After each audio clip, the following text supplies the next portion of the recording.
বিসমিল্লাহির রহমানির রহিম। তো আজকে আমাদের যে চ্যাপ্টারটা পড়ানো সেটা হচ্ছে পলিমার। পলিমার এই চ্যাপ্টারটা আসলে মূলত বিসিএস এ খুবই গুরুত্বপূর্ণ। বেশ অনেকগুলো প্রশ্ন এসেছে পলিমার চ্যাপ্টার থেকে। তো এই চ্যাপ্টার মূলত ৩টা টপিক দিয়ে ভাগ করা আছে। তো প্রতিটা টপিকের আন্ডারে কিছু কোশ্চেন আসছে। যেমন এটা হচ্ছে টপিক 1।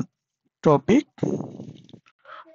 1 টপিক 1 এ পলিমার কাকে বলে, মানে ইন্ট্রোডাকশন টু পলিমার আর কি সামথিং। এখানে বিসিএস এ প্রশ্ন এসেছিল যে ট্যাফনল ও পলিস্টারের সংশ্লেষণ বিক্রিয়াটা কি, এটা 40তম বিসিএস এ আসছিল। আর আসছিল পলিমার সেমিকন্ডাক্টর কি। এই দুইটা প্রশ্ন পরীক্ষায় আসছিল। তো আমরা পড়াতে চলে যাই।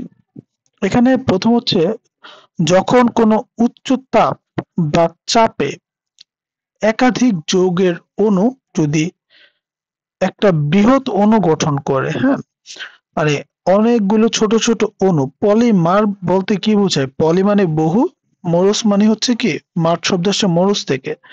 তার মানে বহু অণু একসাথে মিলে যখন একটা বৃহৎ অণু গঠন করে, এই যে একসাথে মিলতে হবে, এই মিলার জন্য কি দরকার? মিলার জন্য দরকার উচ্চ তাপ এবং চাপ, এই দুইটা দরকার। তো এইটা হলেই কি হয়ে যাবে, তারা একটা বৃহৎ অণু গঠন করবে, যেটাকে কিনা কি বলে, আমরা পলিমার বলি। এবার আসি যে একটা উদাহরণ, যেমন ইথিনিল ইথিলিন, যেটা হচ্ছে সংকেত যদি লিখি CH2 double bond CH2, n সংখ্যক নিলাম। n সংখ্যক নেওয়ার পরে এটাকে যদি আমরা উচ্চ তাপ 200°C তাপ দিই এবং চাপ দিই 1000 থেকে 1200 atm আর অক্সিজেনকে প্রভাবক হিসেবে রাখি, তখন দেখা যায় কি পলিথিন গঠন করে। তো এই প্রক্রিয়াটাকে আমরা বলি পলিমারকরণ বিক্রিয়া। আচ্ছা, তো পলিমার বেশ কয়েক ধরনের হতে পারে।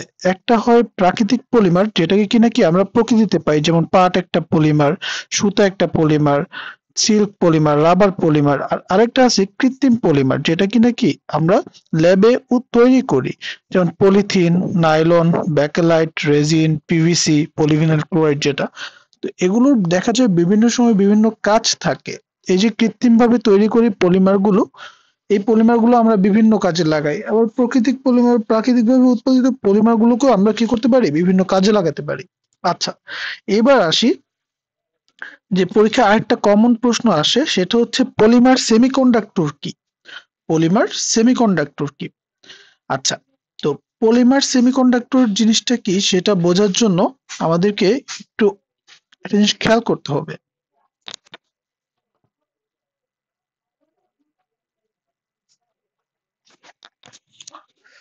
আচ্ছা, যদি আমরা কোনো সিনথেটিক পলিমার দ্বারা, সিনথেটিক বলতে নর্মালি যে পলিমারটা আমরা কি করি, আমরা নিজেরা ল্যাবে বানাই বা কেমিক্যাল প্রসেসে তৈরি করি, তাহলে সিনথেটিক কোনো সিনথেটিক পলিমার দ্বারা পলিমার দ্বারা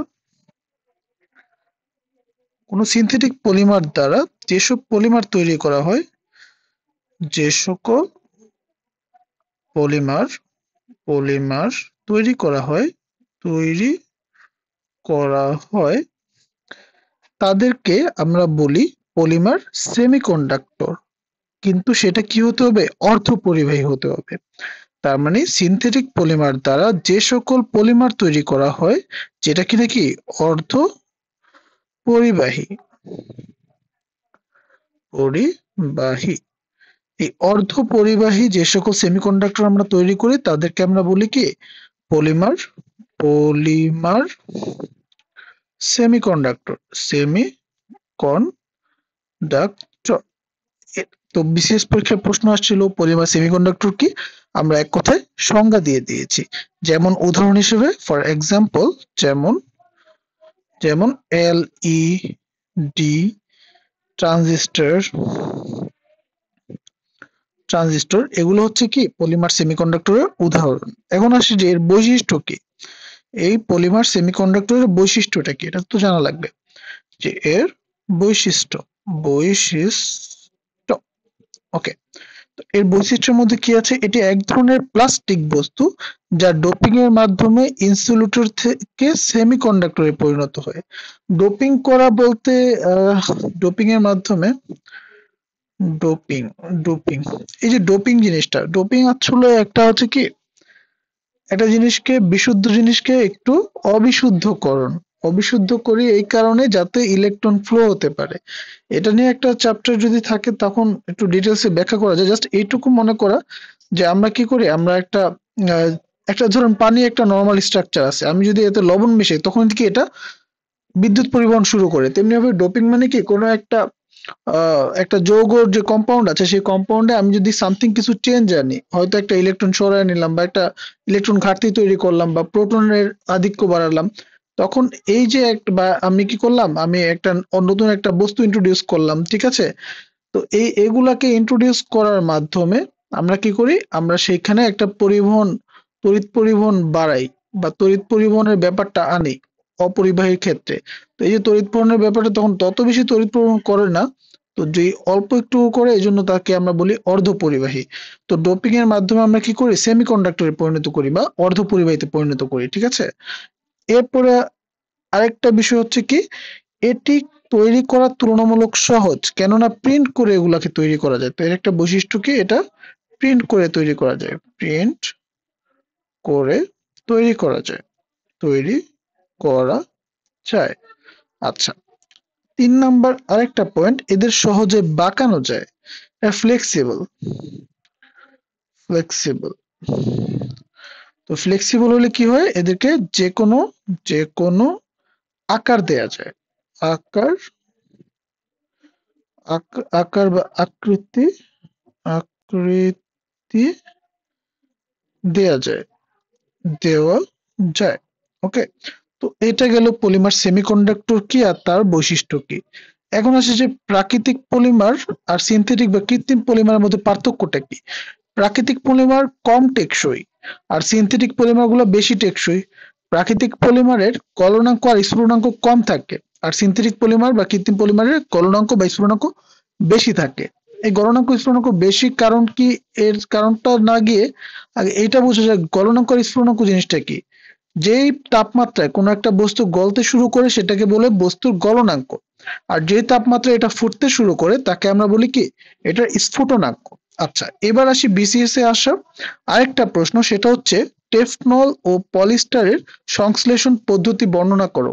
তো এখানে টেফনল টেফনল ও পলিস্টারের পলিস্টার এর সংশ্লেষণ পদ্ধতি।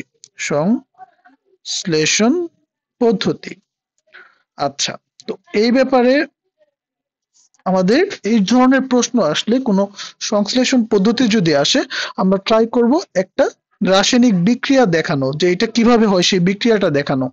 যদি আমরা পলিটেট্রাফ্লোরোইথেন যেটাকে আমরা তৈরি করি, হ্যাঁ, যেমন টেফনল যেটাকে আমরা বলি, টেফনল যদি তৈরি করতে চাই তাহলে আমরা কি করব, সি ডাবল বন্ড সি, এই পাশে থাকবে ফ্লোরিন।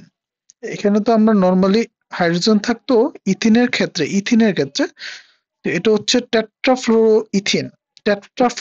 কেন, 4টা ফ্লোরিন আছে তো এই জন্য একে আমরা বলি টেট্রাফ্লোরোইথিন। টেট্রাফ্লোরোইথিনকে যখন আমরা একটা প্রভাবক রাখি, প্রভাবক হিসেবে হাইড্রোজেন পারঅক্সাইড থাকে আর হচ্ছে আয়রন সালফেট থাকে। যখন হাইড্রোজেন পারঅক্সাইড এবং আয়রন সালফেটের উপস্থিতিতে আমরা টেট্রাফ্লোরোইথিনকে আমরা কি করি, উত্তপ্ত করি এবং আমরা চাপ দিই, তখন সেটা কিসে কনভার্ট হয়, সেটা কনভার্ট হয় টেফনল, সেটা কনভার্ট হয় টেফনলে। আর ওর বন্ডটা ছিঁড়ে গিয়ে নতুন একটা যে কোনো n সংখ্যক এরকম টেট্রাফ্লোরোইথিনকে ধরতে পারে, ঠিক আছে? n সংখ্যক নিয়েছে আর এরকম লম্বা শিকল হয়েছে, এটাকে আমরা বলি পলিটেট্রাফ্লোরোইথেন। পলিটেট্রাফ্লোরোইথিন। তাহলে আমরা এই পলিটেট্রাফ্লোরোইথিনের আরেক নাম হচ্ছে টেফনল। তাহলে আমরা শিখে গেলাম যে যদি পরীক্ষায় প্রশ্ন আসে যে টেফনল এর সংশ্লেষণ পদ্ধতি কি হবে, তাইলে একবারে সোজা কথায় প্রথমে এই রাসায়নিক বিক্রিয়াটা দিয়ে দিব, এরপরে এটা একটু ছোট করে ব্যাখ্যা করে দিব আর এর নামগুলো বলে দিব, এতেই মার্ক ফুল চলে আসার কথা ইনশাল্লাহ। ওকে, আচ্ছা, আরেকটা প্রশ্ন থাকে, সেটা হচ্ছে কি, সেটা হচ্ছে পলিস্টার। পলিস্টারের কাপড় আছে তাই না, অনেক চাকচিক্য টাইপের, পলিস্টার। ওকে, ঠিক আছে। তো পলিস্টারের ক্ষেত্রে আমাদের কি করতে হবে? অ্যালকোহল কার্বক্সিলিক মূলক, এই দুইটা মূলকের দুইটা ভিন্ন মনোমারের ঘনীভবনের পলিমারকরণ বিক্রিয়ার মাধ্যমে। তো যদি আমরা অ্যালকোহলের যে মূলকটা সেটা হচ্ছে OH মূলক, আর কার্বক্সিলিক অ্যাসিডের হচ্ছে COOH, এটা হচ্ছে কার্বক্সিলিক, আর এটা হচ্ছে অ্যালকোহল,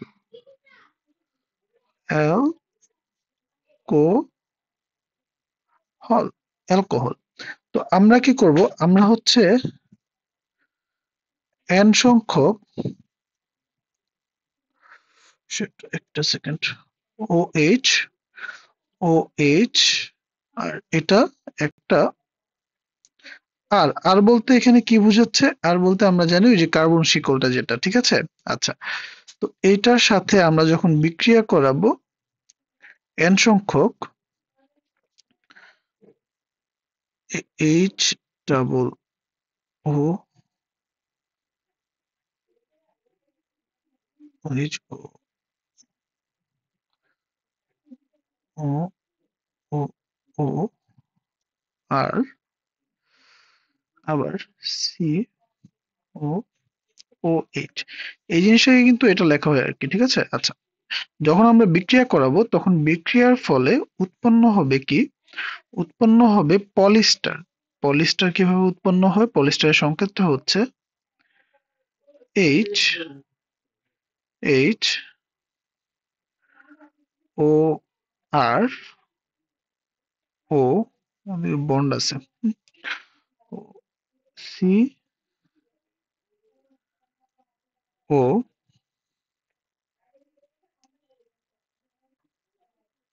আর সি ও, এই বন্ডটা এন সংখ্যক মানে এন পরিমাণ লম্বা আর কি, এটার পরে ও এইচ, আচ্ছা, প্লাস এন সংখ্যক H2O, এটাই হচ্ছে পলিস্টার, এটাই হচ্ছে পলিস্টার।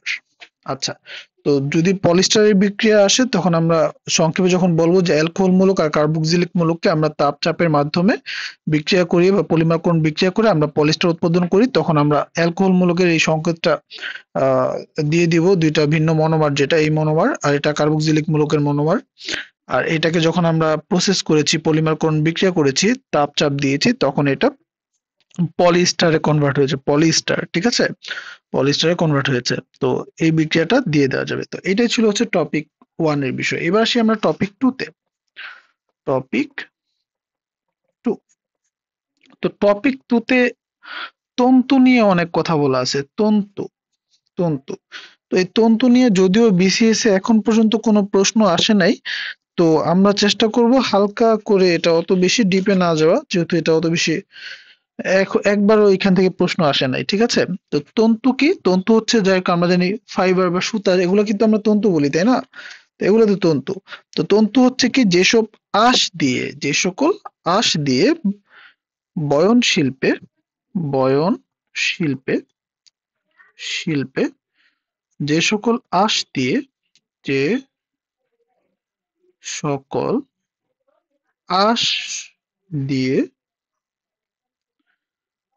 দিয়ে বয়ন বা বয়নের আরেক নাম হচ্ছে কি বুনন, বুনন, বুননের কাজ করা সম্ভব, সে সকল এই আঁশগুলোকে আমরা বলি তন্তু। সে সকল আঁশগুলোকে তন্তু বলি আমরা। তো এখন এই তন্তু বেশ কয়েকভাবে পাওয়া যায়। তো যদি আমরা প্রাকৃতিক উপায় চিন্তা করি, মেইনলি তন্তু হচ্ছে দুই প্রকার, প্রাকৃতিক আর একটা হচ্ছে কৃত্রিম। কৃত্রিম, আচ্ছা, যদি আমরা বলি প্রাকৃতিক উপায় কই থেকে পাওয়া যায়, তো প্রাকৃতিক উপায়ে উদ্ভিদ থেকে আসে, উদ্ভিদ থেকে আসে। উদ্ভিদ থেকে উদ্ভিদ মানে কিরকম? এই যেমন তুলা, পাট, এগুলা প্রাকৃতিক তন্তুর উদ্ভিদের অংশ থেকে আসে। প্রাণীজ তন্তু আছে, প্রাণীজ, প্রাণীজ তন্তু আছে কোথায়? এই যেমন আমরা পশুর পশম আছে না, পশম থেকে তন্তু তৈরি করা হয়, পশুর পশম, রেশম, এগুলো হচ্ছে প্রাণীজ উৎস। আরেকটা উৎস আছে খনিজ উৎস। খনিজ তন্তু। খনিজ তন্তু কোনগুলো? আমরা যে সকল ধাতব তন্তু বানাই, ঠিক আছে, যদি তামার তার বানাই, হ্যাঁ, তো সেগুলো হচ্ছে কি, সেগুলা সেগুলো হচ্ছে খনিজ তন্তু হবে, ঠিক আছে। আচ্ছা, এবার আসি কৃত্রিম তন্তু কি।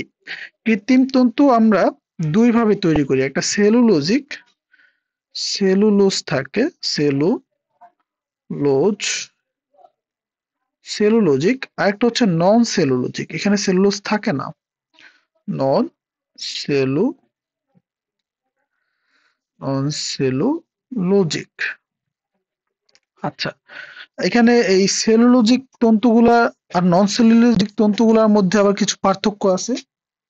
সেলুলোজিক তন্তু যেমন হচ্ছে কি রেয়ন, অ্যাসিটেট রেয়ন, তারপরে ভিসকোস রেয়ন, মানে মেইনলি রেয়ন থাকে, তারপরে অন্যান্য যে ব্যাপারগুলো থাকে সেগুলো দিয়ে আমরা আর কি তৈরি করি সেলুলোজিক তন্তুগুলো, ঠিক আছে। মেইনলি রেয়ন আর কি, রেয়ন এসিটেট রেয়ন হতে পারে, ভিসকোস রেয়ন হতে পারে, ঠিক আছে।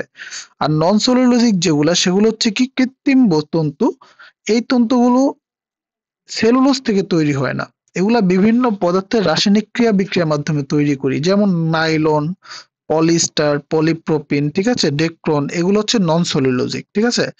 তো পরীক্ষায় এই প্রশ্নই আসতে পারে, এর বেশি প্রশ্ন তো আর এখান থেকে আসতে দেখা যায় না। আরেকটা আসে রেশম বা সিল্কের, রেশম, রেশম বা বা সিল্ক এর প্রস্তুত প্রণালী, প্রস্তুত প্রণালী। ওকে, ঠিক আছে। তো রেশম বা সিল্কের প্রস্তুত প্রণালী কি? দেখেন, রেশম বা সিল্ক হলো এক ধরনের প্রাণীজ তন্তু, এটা হচ্ছে কি একটা প্রাণীজ তন্তু, প্রাণীজ তন্তু। এই তন্তুগুলা কিভাবে উৎপন্ন হয়? এই তন্তুগুলা উৎপন্ন করার একটা প্রক্রিয়া আছে। এই একটা পোকা আছে, নাম হচ্ছে পলু পোকা। পলু পলু পোকা, এটাকে রেশম পোকাও বলা হয়। এটা রেশম পোকা নামে বেশি পরিচিত, রেশম পোকা। এই পোকার একটা খাবার আছে, এই পোকার একটা খাবার আছে। আচ্ছা, এর আগে একটু বলি, এই পোকার গুটি থেকে, এই পোকার গুটি সংগ্রহ করে, গুটি সংগ্রহ করে একটা বিশেষ প্রক্রিয়াকরণ করি আমরা, প্রক্রিয়াকরণ করি। এরপরে আমরা পাই এক ধরনের তন্তু। এই তন্তুটাকে আমরা বলি রেশমি সুতা বা রেশম তন্তু, ঠিক আছে। এটার মধ্যে যে প্রোটিনটা থাকে সেই প্রোটিনটা হচ্ছে ফাইব্রিয়ন প্রোটিন, ফাইব্রোইন প্রোটিন, ঠিক আছে। এটা রেশম তন্তু, রেশম তন্তু। তো যদি রেশম তন্তুর প্রস্তুত প্রণালী আসে, জাস্ট নর্মাল স্ট্রাকচার হচ্ছে পলু পোকার গুটি থেকে আমরা প্রক্রিয়াকরণের মাধ্যমে রেশম তন্তু কি করি, কালেক্ট করি। এটা একটু ডিটেলস আছে, এটা ডিটেলস, এই এই পলি পোকার থেকে, পলি পোকাকে একটা বড় একটা স্ট্রাকচার থাকে, সেখানে পাতা দিয়ে এদেরকে রেখে দেওয়া হয়, অনেকগুলো মথ পাতা বলে, এই পাতাগুলো দিয়ে সাজিয়ে এটাকে রেখে দেওয়া হয়। এই পাতা খেয়ে ওরা এক ধরনের গুটির মতো তৈরি করে, সেই গুটিগুলোকে কালেক্ট করে এগুলাকে সিদ্ধ করতে হয়, সিদ্ধ করে আঁশ ছাড়িয়ে পাকাতে হয়, অনেকগুলো উপায়ে, এরপরে ডাইং করতে হয়, তারপরে অনেক প্রসেসের পরে গিয়ে আমরা কি পাই, আমরা সেখান থেকে রেশম সুতা পাই আর কি, রেশমি সুতা পাই। এবার আসি পশম বা উল কি। পশম, পশম, যেটাকে আরেক নাম হচ্ছে ডাব্লিউ, উল। পশম বা উল হচ্ছে কি? পশম বা উল হচ্ছে ওই যে পশুর, মেইনলি পশুর, ভেড়া বলি, ভেড়া হতে পারে, ভেড়া থেকে বেশি কালেক্ট করে, ভেড়ার যে পশমগুলো থাকে এগুলাকে কালেক্ট করে, এগুলাকে বিভিন্ন ধরনের, এগুলোকে সবগুলো আসলে পাকায়া পাকায়া পরে আস্তে আস্তে একটা প্রসেসের মাধ্যমে এগুলাকে সুতা বানানো হয়, বা এগুলা দিয়ে কাগজও তৈরি করা হয়, ঠিক আছে। এর মধ্যে অনেকগুলা কাজ আছে। তো কিছু উল আছে জীবন্ত ম্যাশ থেকে যে লোমটা সরিয়ে নেই সেটাকে আমরা বলি ফ্লিস উল। জীবন্ত ম্যাশ হলে আমরা বলি ফ্লিস উল। আর যদি হয় কোনো মৃত বা জবাই করা পশু থেকে আমরা উত্তোলন করি, তখন সেটাকে আমরা বলি পুলড উল, ঠিক আছে। তো এগুলো হচ্ছে বিভিন্ন এই পশম সংগ্রহ করার আর কি ব্যাপার। দুইটা উপায়, একটা ফ্লিসড উল আর একটা হচ্ছে পুল টুল। জীবন্ত থাকলে আমরা কিন্তু বারবার পশুর দেহে ছাঁটাই করে পশম আলাদা করি, আবার পশম গ্রো করে, হ্যাঁ। তো এর মধ্যে যে প্রোটিনটা থাকে এটা হচ্ছে ক্যারোটিন। ক্যারাটিন প্রোটিন থাকে। এর আগেরটায় ফাইব্রিন প্রোটিন থাকে, আর এটাতে ক্যারাটিন প্রোটিন থাকে, ঠিক আছে। আচ্ছা, এর কিছু বৈশিষ্ট্য আছে এই পশমের। পশম তাপ কুপরিবাহী।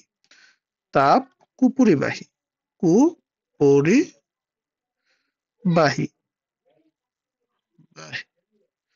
তার মানে তাপ ও কি করে না, পরিবহন করে না, হ্যাঁ। এটা নমনীয়, তবে তবে এটা ফ্লেক্সিবল না, স্থিতিস্থাপক। নমনীয় মানে ফ্লেক্সিবল। আচ্ছা, তবে এটা স্থিতিস্থাপক। আচ্ছা, সহজে কুঁচকে যায় না এটা। সহজে কুঁচকে যায় না। রং ধারণ ক্ষমতা অত্যাধিক। রং ধারণ ক্ষমতা বেশি। এই যে তাপ কুপরিবাহী, এই জন্য একে কিন্তু কি, একে আমরা শীতকালে ব্যবহার করি। আমাদের শরীরের উৎপন্ন তাপটাকে বাইরে হতে দেয় না, আর বাইরের সেই শীতটাও আমাদের ভিতরে প্রবেশ করতে দেয় না, ঠিক আছে। তো আমরা খুব আরাম অনুভব করি। তো এই হচ্ছে বিষয়। নাইলন নাইলন নিয়ে প্রশ্ন আসতে পারে। নাইলনটা খুব ইম্পর্টেন্ট একটা কেমিক্যাল কম্পাউন্ড আর কি। তো নাইলন, NYLON, নাইলন। এখন নাইলন হচ্ছে কি একটা নন সেলুলোজিক নন সেলুলোজিক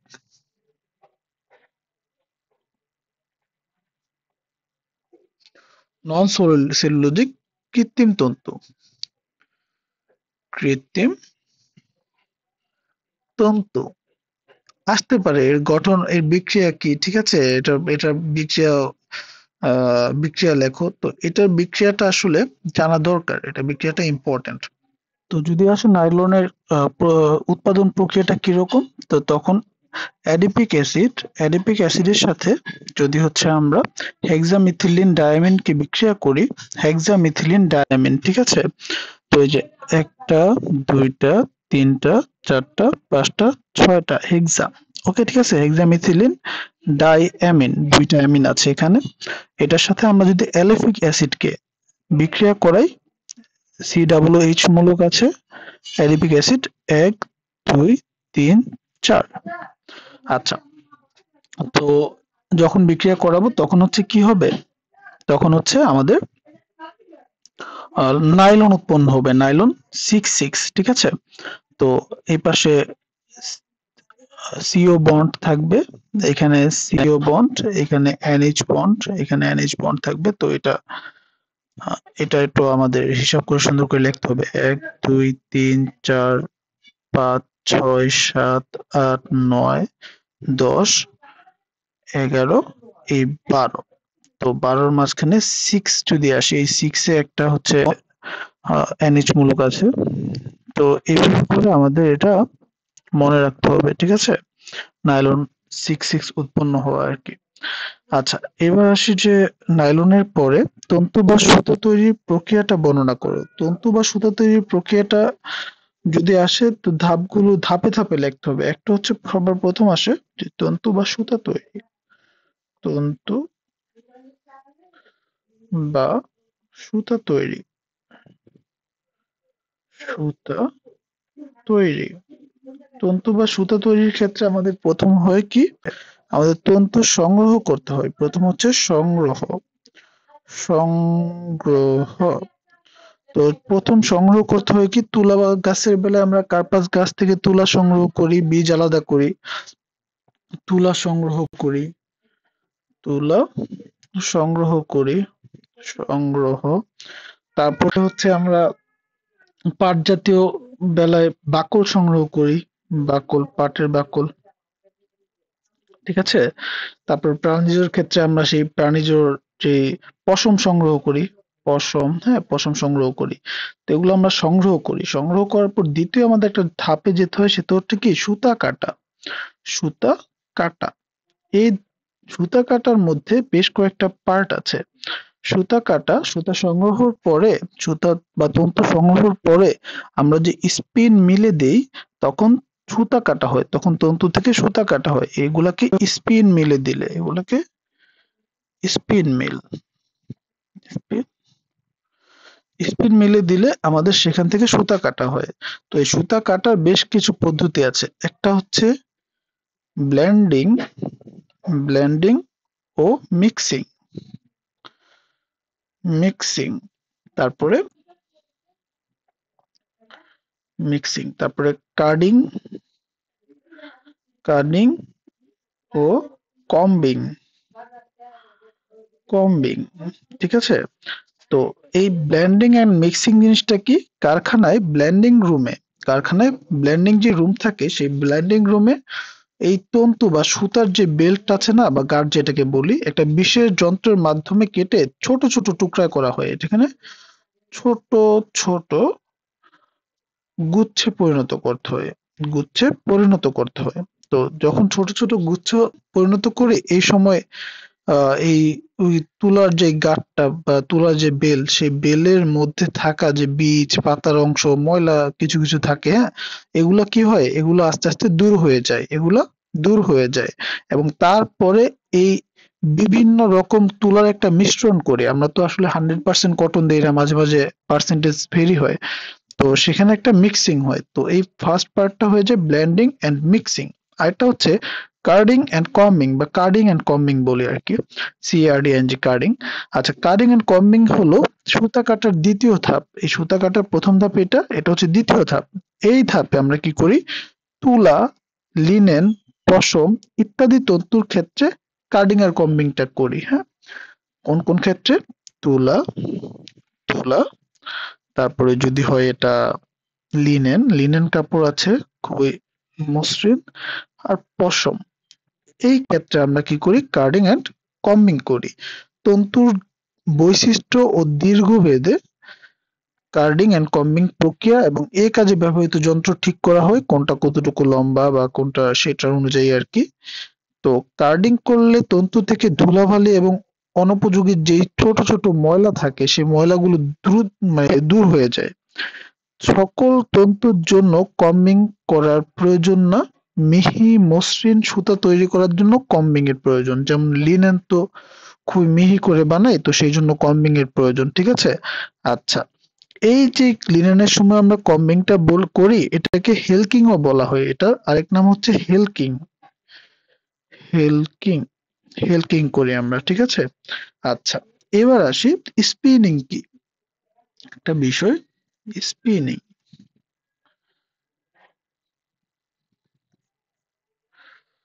এই যে আমরা কার্ডিং এন্ড কম্বিং করি না, তো কার্ডিং এন্ড কম্বিং এর মধ্যে এই কাজটা কি হচ্ছে, এটা হচ্ছে তন্তুগুলোকে পাতলা আস্তরে পরিণত করা, তন্তুগুলোকে, তন্তুগুলোকে, তন্তুগুলোকে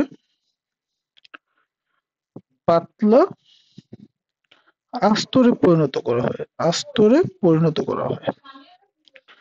তো আস্তরে যখন পরিণত করা হয়, এই অবস্থায় তন্তুর আস্তর যে থাকে, এই আস্তরটাকে আমরা বলি স্লাইভার। এই স্লাইভার থেকেই পরবর্তীতে সুতা কাটা হয়, এই স্লাইভার থেকেই পরবর্তীতে কি হয়, সুতা কাটা হয়। তো সুতা কাটার যে ব্যাপারটা, বস্ত্র শিল্পের স্লাইভার থেকে তন্তু পাকিয়ে আমরা সুতা তৈরি করার যে প্রক্রিয়াটা, বস্ত্র শিল্পে এই এই স্লাইভার থেকে সুতাকে পাকাই, সুতা পাকিয়ে, পাকিয়ে মানে প্যাচ করা আর কি, পেঁচায় পেঁচায় আর কি, পাকিয়ে একটা নির্দিষ্ট ওয়েতে পাকিয়ে, যে আমরা কি করি, আমরা সেখান থেকে তন্তু থেকে সুতা তৈরি করি। এই সুতা তৈরির প্রক্রিয়াটাকে আমরা বলি স্পিনিং, ঠিক আছে? স্পিনিং বলি। এ পর্যায়ে স্লাইভারকে টেনে ক্রমশ সরু করা হয়, চিকন করা হয়। একসময় স্লাইভার শেষ প্রান্তে মাত্র কয়েকটা গোছা তন্তু বিদ্যমান থাকে। এভাবে পরবর্তী স্লাইভার দিয়ে মোচড় দিয়ে পাক দেওয়া হয় টেনে টেনে, এভাবে করে টুইস্টিং করতে করতে আমরা কি করি, আমরা সুতা তৈরি করি। হ্যাঁ, আর যখন আমরা এই পাকগুলো দেই তখন ঘনিষ্ঠভাবে জড়ায় যায়, সুতরাং ওটা টেকসই হয়, ছিঁড়ে না। তো এই হচ্ছে বিষয়। আচ্ছা, এবার আসি যে রেশম থেকে যে রেশম সুতা তৈরি করা হয়, সেটা তো আমরা জানি যে ওই রেশম পোকার গুটি থেকে, যেটাকে আমরা বলি কুকুন বলি, COCON, কোকুন। এই কোকুন থেকে কোকুনগুলোকে আবার সাবান পানির সহযোগে এটাকে কি করে লোহার কড়াইতে সিদ্ধ করা হয়, সিদ্ধ করিয়ে পরে হচ্ছে সেখান থেকে খোসাটাকে আলাদা করে পরে আবার এটাকে প্রসেস করা হয়। তো ওই যে এখানে যেটা ছিল আর কি, হ্যাঁ এখানে, তো এই যে পলু পোকার যে গুটি, সেই গুটিটাকে আমরা বলি কোকুন, COCON, কোকুন। তো এই কোকুনটাকে আমরা কি করি, কোকুনটা পরিণত যখন হয়ে যায় তখন সাবান পানি যোগে লোহার কড়াইতে সিদ্ধ করি, একে সিদ্ধ করা হয়। এই সিদ্ধ যখন করি তখন উপরের যে খোসাটা, সেই খোসাটা ছড়ে যায়, খোসাটা উঠে গেলেই তন্তুর প্রথম ভাগটা পাওয়া যায়। এরপরে এটাকে সাবধানে ধীরে ধীরে টানলে সুতা বের হয় এখান থেকে। সেই মিহি সুতার জন্য 5 থেকে 7টি কোকুনের মাথা একসাথে নিয়ে একটা নালের সাথে যদি আমরা পেঁচায় পরে এটা চরকার সাহায্যে আমরা ঘুরাইতে থাকি, তখন সেখান থেকে আর কি সুতা কাটা হয় আর কি। তো যাই হোক, এই হচ্ছিল বিষয়টা। আর সুতার কাউন্ট বলতে কি বুঝো, একটা আসে যে সুতার কাউন্ট কি, সুতার সুতার কাউন্ট কি, কাউন্ট কি, এটা একটা প্রশ্ন আসে পরীক্ষায় মাঝে মাঝে, যে বয়ন শিল্পে কাপড় তৈরির জন্য আমাদের কি মোটা, মাঝারি, সরু বিভিন্ন ধরনের সুতা তৈরি করা হয়। মোটা, ঠিক আছে, মাঝারি, আবার চিকন খুব, ঠিক আছে, সরু সুতা তৈরি করা হয়, সুতা, এটা শিল্পে তৈরি করা হয়, ঠিক আছে। তো এই যে মোটা সুতা দিয়ে যে কাপড় তৈরি করে সেটা খুব মোটা আর ভারী হয়, মাঝারিটা এটা সেটা মাঝারি শার্ট টার্ট হয়। পাতলা সুতা দিয়ে আবার পাতলা কাপড় তৈরি করি, মোলায়েম, ঠিক আছে। তো কাপড় কিনতে গেলে যেমন আমরা একটা কথা শুনে থাকি, সেটা হচ্ছে মনে করেন 80 সুতার কাপড়, সরি 80 সুতার কাপড় বা 100 সুতার কাপড়, ঠিক আছে, এই কথাগুলো শুনে থাকে। এই যে 80 সুতা কাপড় বা 100 সুতার কাপড়, এই জিনিসটাকে আমরা বলি সুতার কাউন্ট বলি, এই জিনিসটাকে আমরা সুতার কাউন্ট বলি। 80 সুতা দিয়ে যে কাপড়টা তৈরি করা হয় সেটা 100 সুতা দিয়ে তৈরি করা কাপড় আর থেকে, সেটা থেকে আবার 100 সুতা দিয়ে তৈরি করা কাপড় আবার কি অনেক বেশি চিকন এবং হালকা। তার মানে সুতাটা মোটা নাকি সরু এইটা বুঝাতে, তার মানে 100 সুতা যেটা সেটা একটু বেশি চিকন হয়, এটা বেশি চিকন, আর 80 সুতা যেটা এটা বেশি মোটা। তার মানে কোনো একটা সুতা বেশি চিকন বা মোটা কিরকম সেটা বোঝার জন্য এই কাউন্টটা ব্যবহার করা হয়, ঠিক আছে। আচ্ছা, এরপরে চলে আসি আমরা টপিক 3-তে। টপিক টপিক থ্রি টপিক 3-তে কি আছে, টপিক 3 থেকে বিসিএস এর 2-একটা প্রশ্ন আসে। 2-একটা বলতে রাবারের আর পরিবেশ দূষণ নিয়ে বিসিএস এ মেইনলি প্রশ্ন আসে, যে এটা পরিবেশ দূষণ কিভাবে করে সেটা আসলে তো পরীক্ষা দিতেই পারবো। এখানে আসে রাবারের, এখানে প্রশ্ন থাকে রাবারের ভৌত ধর্ম, ভৌত ধর্ম বা রাসায়নিক ধর্ম। এখন ভৌত ধর্ম হচ্ছে ফিজিক্যাল যে ফিজিক্যাল ক্যারেক্টারিস্টিক তো খুবই নরমাল, যে রাবার পানিতে মিশে না, রাবার হচ্ছে অদানাদার, এর মধ্যে দানা নাই, রাবার হচ্ছে একটু সাদা বা হালকা বাদামি রঙের হয়, এটা স্থিতিস্থাপক হয়, ঠিক আছে, এটা তাপ সংবেদনশীল, তাপ দিলে গলে যায়, এটা বিদ্যুৎ পরিবহন করে না, বা কিছু জৈব দ্রাবক এটা দ্রবীভূত হয় যেমন অ্যাসিটন, তারপর মিথানল এগুলাতে। আবার এটা হচ্ছে রাবারের ভৌত ধর্ম, এটা বাস্তবে দেখে বুঝতে পারি। এবার হচ্ছে রাবারের রাসায়নিক ধর্ম। রাবারের রাসায়নিক ধর্মের মধ্যে আছে তাপ দিলে রাবারের আয়তন কমে যায়, তাপ দিলে রাবারের আয়তন কমে যায়, এটা রাসায়নিক ধর্ম। তাপ দিলে আয়তন কমে, আয়তন কমে। আচ্ছা, তারপরে হচ্ছে আহ বেশ কিছু রাসায়নিক পদার্থ, যদি বলি দুর্বল ক্ষার, এসিড বা পানি, এগুলোর সাথে রাবার বিক্রিয়া করে না, যে কারণে কোনো কিছু রক্ষার জন্য উপরে আমরা রাবার কোটিং করি।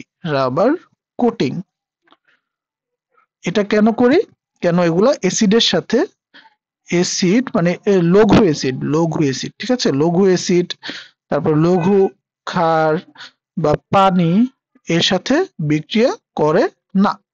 আচ্ছা, রাবার দীর্ঘদিন রেখে দিলে এটা ধীরে ধীরে নষ্ট হয়। এর কারণ কি, এর কারণ কারণ হলো রাবার বাতাসের অক্সিজেনের সাথে বিক্রিয়া করে, অক্সিজেন ছাড়া কিছু রাসায়নিক পদার্থ বিশেষ করে ওজোন, তারপর প্রাকৃতিক রাবারের সাথে বিক্রিয়া করে, যার ফলে রাবার ধীরে ধীরে নষ্ট হয়, ঠিক আছে। রাবার কিন্তু অক্সিজেন বা ওজনের সাথে বিক্রিয়া করে, এর সাথে বিক্রিয়া করে, ঠিক আছে।